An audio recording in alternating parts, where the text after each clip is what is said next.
بەهۆی بارینی بەفر و دروستبوونی ڕووداوی هاتوچۆ ئەمڕۆ لەسەر ڕێگەی نێوان کەرکووک بەغدا قەرەباڵغیەکی زۆر دروست بوو کە بۆ ماوەیەک ڕێگەکە داخرا و بۆنەی بەفر و باران و ڕێی کەرکووک بەغدا داخراوە حادسەی سیارە بیا لە دوو زواتیمانەوە بۆ کەرکووک گەڕوون.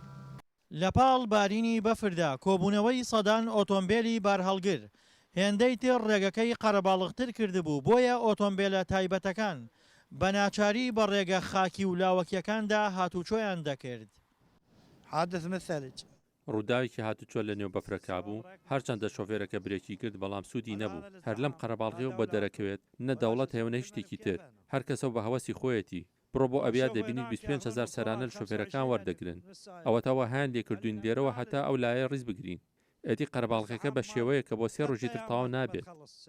پۆلیسی هاتوچۆش ئامادە نەبوون قسە لەسەر ئەو قەرەباڵغی و ڕێگریە بکەن کە بەفر و ئۆتۆمبیلی بارهەڵگر دروستی کردبوو بەڵام لەگەڵ ئەوەشدا سەرقاڵی ڕێخستنی ئۆتۆمبیلەکان و کەمکردنەوەی ئەو قەرەباڵغیە بوون کە لەسەر ڕێگەکە دروست بوو.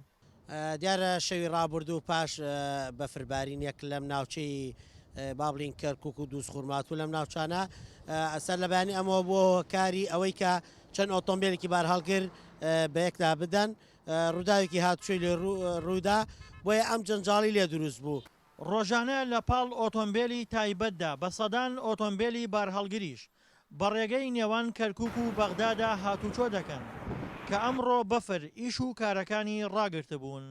دڵشادە نوەر، دەنگی ئەمریکا، پارێزگای کەرکووک.